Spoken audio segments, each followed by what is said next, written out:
1942年1月22日，香港，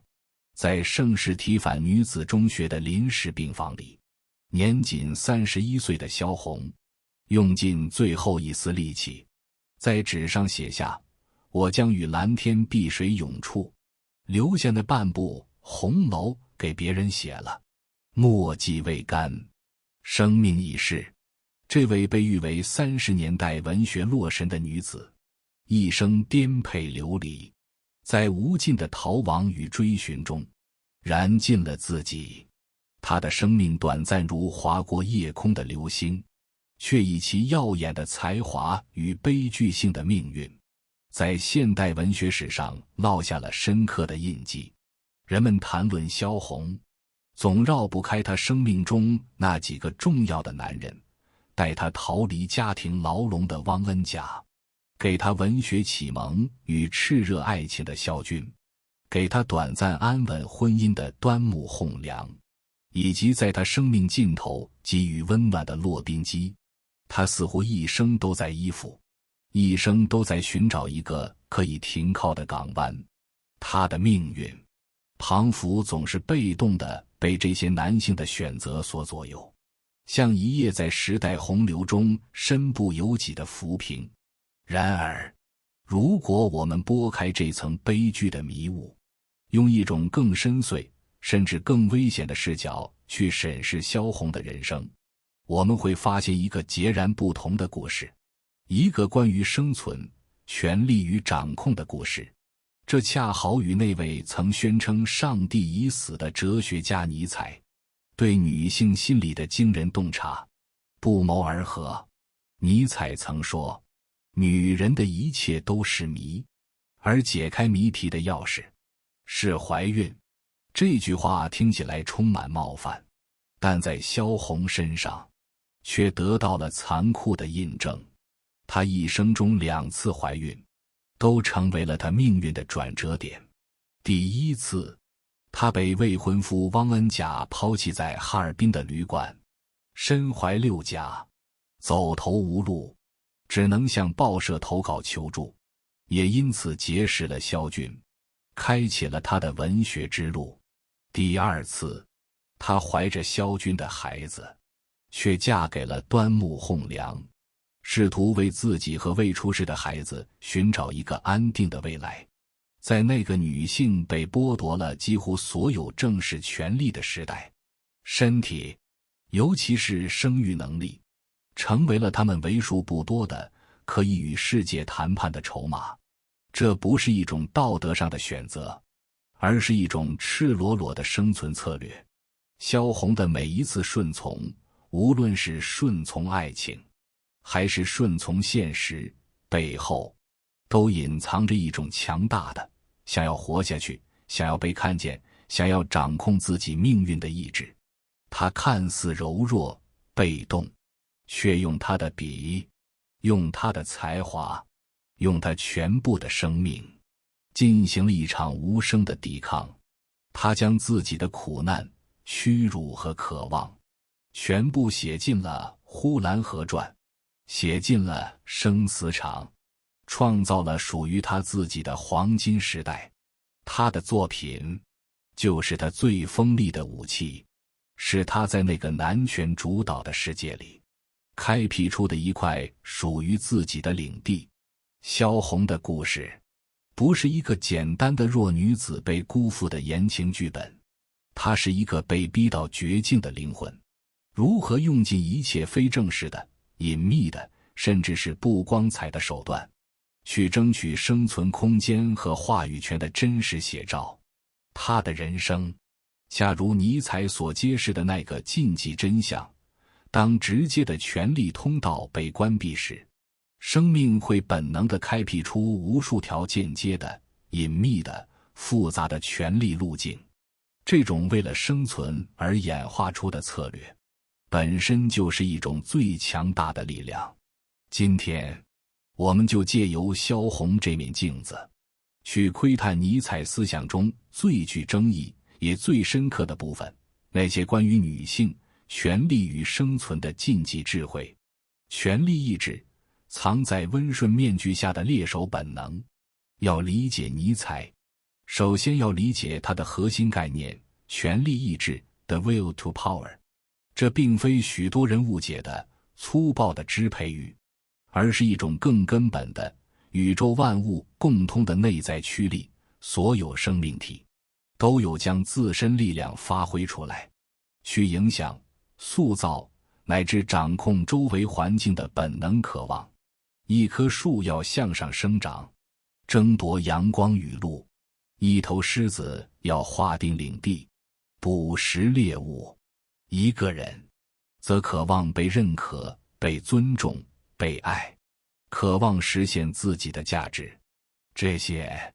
都是权力意志的不同表现形式。尼采观察到，权力意志的表达方式取决于个体在环境中所处的位置。那些天生拥有直接权力的人，比如古代的君主、贵族、男性，他们会通过发号施令、制定规则、发动战争等直接的方式来彰显自己的力量。而那些被排斥在权力中心之外的群体，他们的权力意志并不会消失，只会转向更隐蔽、更复杂、更具策略性的间接形式。这便是尼采关于女性心理的第一个，也是最基础的洞察。在数千年的历史中，女性被系统性地排除在政治、经济、社会等公共权力领域之外，她们的权力意志被迫转向内心，像高压下的地下水，在地表之下开凿出纵横交错、深不见底的河道。尼采说，女人是深沉的，这并非一句轻飘飘的赞美或贬低，而是一个精准的描述。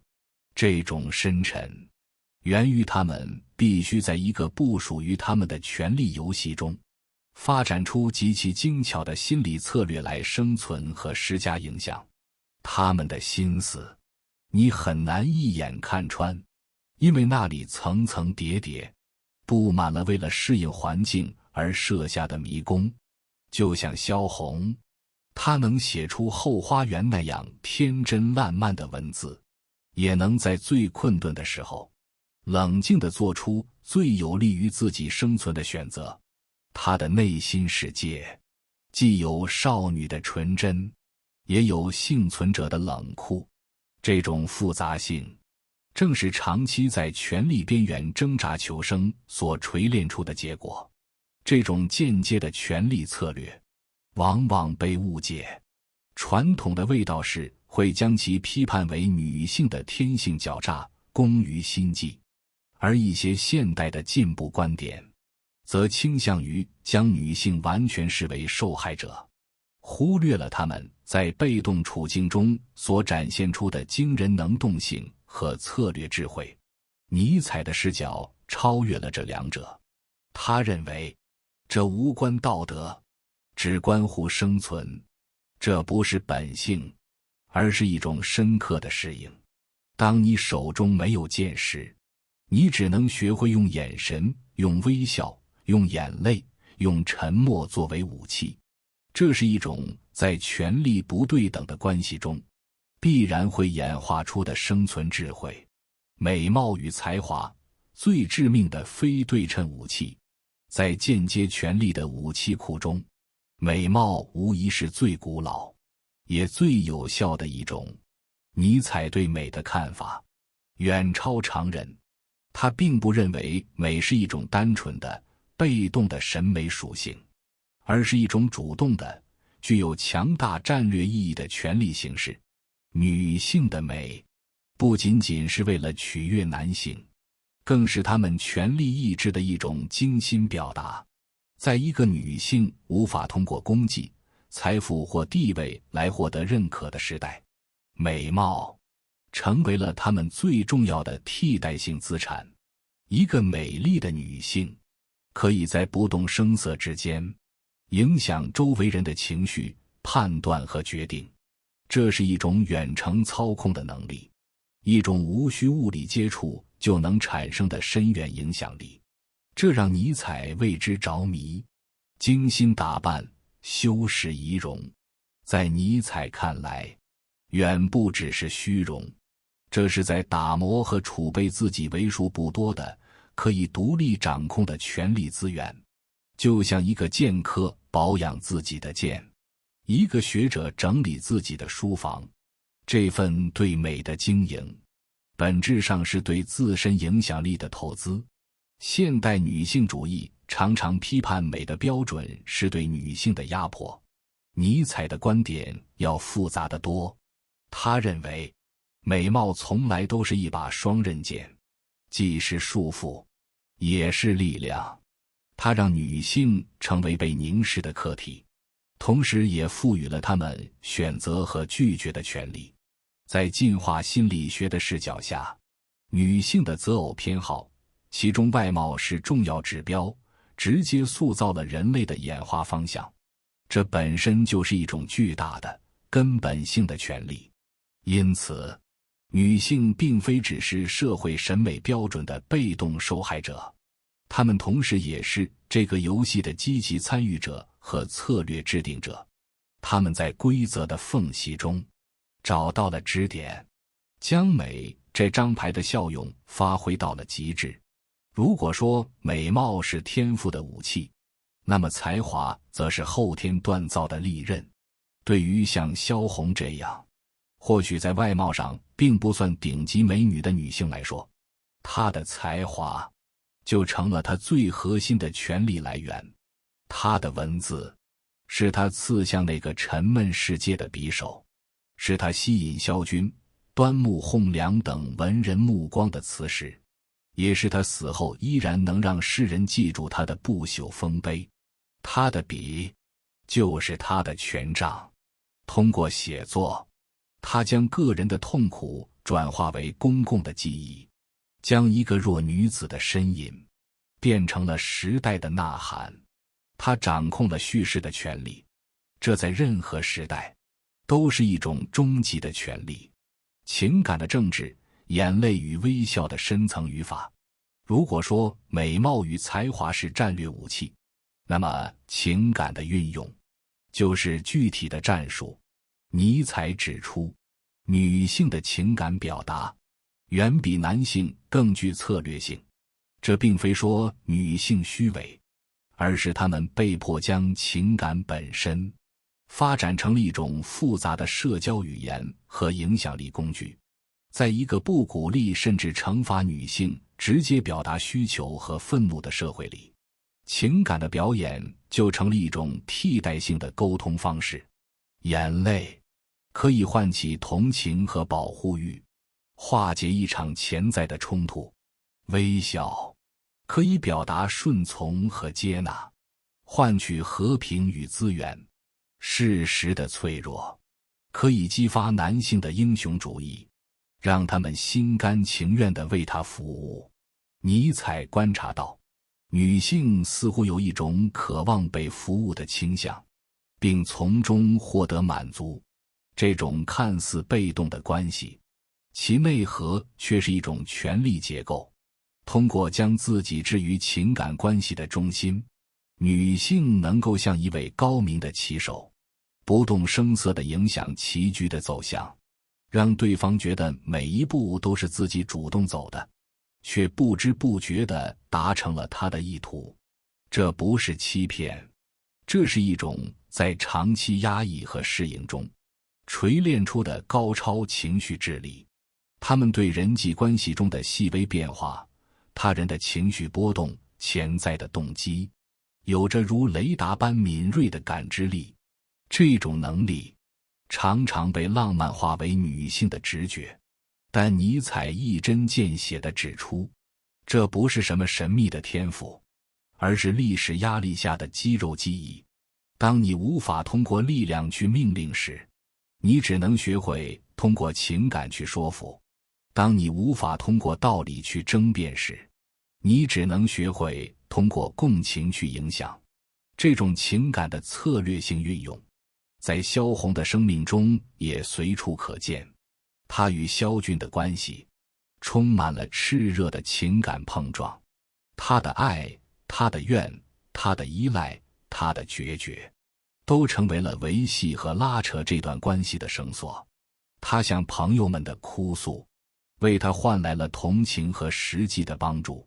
他展现出的文学才华与个人魅力，让他在文人圈子里始终是一个被关注和讨论的中心。他用他的整个生命上演了一场情感浓烈的戏剧，而观众，无论是他身边的男人，还是后世的读者，都深深地被卷入其中，为他欢呼，为他叹息。真理的效用，我需要的才是真实的。尼采第4个禁忌观点，直指女性与真理的关系。他曾写下这样一句极具挑衅性的话：对女人来说，真理从一开始就是最陌生、最讨厌、最敌对的东西。她们伟大的艺术是谎言，她们最关心的是外表和美。这句话如果孤立来看，无疑是赤裸裸的性别歧视。但要理解尼采，必须将其放回他整个哲学体系。尼采一生都在质疑真理本身的价值。他认为，人类对客观真理的盲目崇拜，本身就是一种需要被审视的偏见。有时候，谎言、幻觉、艺术，这些不真实的东西，反而比冷冰冰的真理更有利于生命的繁荣。基于此，尼采并非在指责女性不诚实，而是在观察一种深刻的生存智慧。当客观真理对你的生存无益甚至有害时，你会本能地选择一种对你更有利的主观真实。在历史上，女性被排除在由男性定义的真理体系之外，法律、科学、哲学、宗教这些领域的话语权都掌握在男性手中。一个女性如果完全遵从这些由他者制定的真理，很可能意味着要接受自己低人一等的地位，压抑自己的欲望，放弃自己的利益。因此，他们发展出了一种更务实、更灵活的真理观。他们不关心一件事是否客观正确，而关心它是否对我有用。他们的判断标准往往是情感的、关系的、情境的，而非抽象的、逻辑的、普世的。这不是道德堕落，这是在特定历史条件下的必然选择。当你被排斥在游戏规则的制定之外时，你最好的策略不是去遵守规则，而是去利用规则，甚至在规则之外建立一套属于自己的潜规则。尼采的洞察是，这种实用主义的真理观不仅适用于女性，也适用于所有被边缘化的群体。原则是一种只有强者才能负担的奢侈品。对于在生存在线挣扎的人来说，有用就是最高原则。尼采的这些观点，在今天看来，依然充满危险。他们挑战了我们关于性别、权利、道德的许多政治正确的观念，但他们的价值恰恰在于这种危险。他们像一把手术刀，残酷地划开了温情脉脉的表皮，让我们看到了人性深处那些被我们刻意回避的复杂而真实的运作机制。萧红的故事已经远去，她所处的那个压抑的时代也一去不复返。今天的女性拥有了前所未有的教育机会、职业选择和社会地位，她们可以进入任何领域，用自己的才华和努力去争取直接的、正式的权利。然而，一个令人不安的问题依然存在：当历史性的压迫消失后，那些在压迫下演化了千百年的生存策略，是否也随之消失了？答案恐怕是否定的。这些策略早已超越了单纯的应激反应，内化为一种深刻的文化基因和行为模式。潜藏在我们的潜意识中，继续影响着现代的两性关系、职场政治，乃至我们与自己的关系。我们是否会在亲密关系中不自觉地使用情感操控来代替直接的沟通？我们是否会因为害怕冲突而选择用顺从的姿态去换取表面的和谐，内心却充满了怨怼和不甘？我们是否会过度在意他人的眼光，将自己的价值建立在美貌或受欢迎程度这些外在的标准之上？而男性是否在潜意识里依然在用那套陈旧的剧本去期待和要求女性？是否会对一个展现出直接力量和清晰逻辑的女性感到不适甚至威胁？是否会将女性的策略性示弱误读为真正的依赖，从而陷入自大的幻想？尼采的哲学不是要我们回到过去，更不是为任何形式的压迫辩护，恰恰相反，他是要我们睁开眼睛，看清真相。只有看清了那些塑造了我们的历史枷锁，以及我们为了挣脱枷锁而演化出的复杂舞步，我们才有可能获得真正的自由。真正的自由不是去天真的否认这些幽暗的人性面相，而是去理解它，审视它，并最终超越它。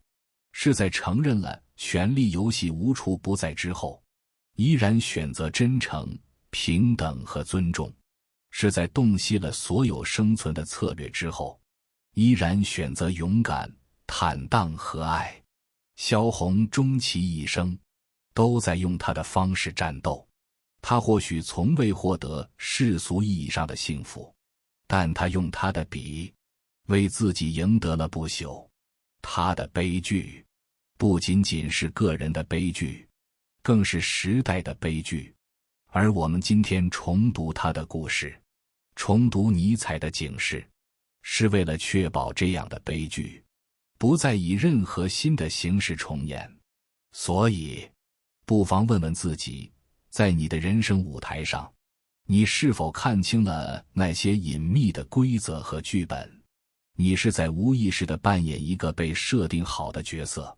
还是已经成为一个清醒的、敢于打破幻想、为自己书写结局的创造者？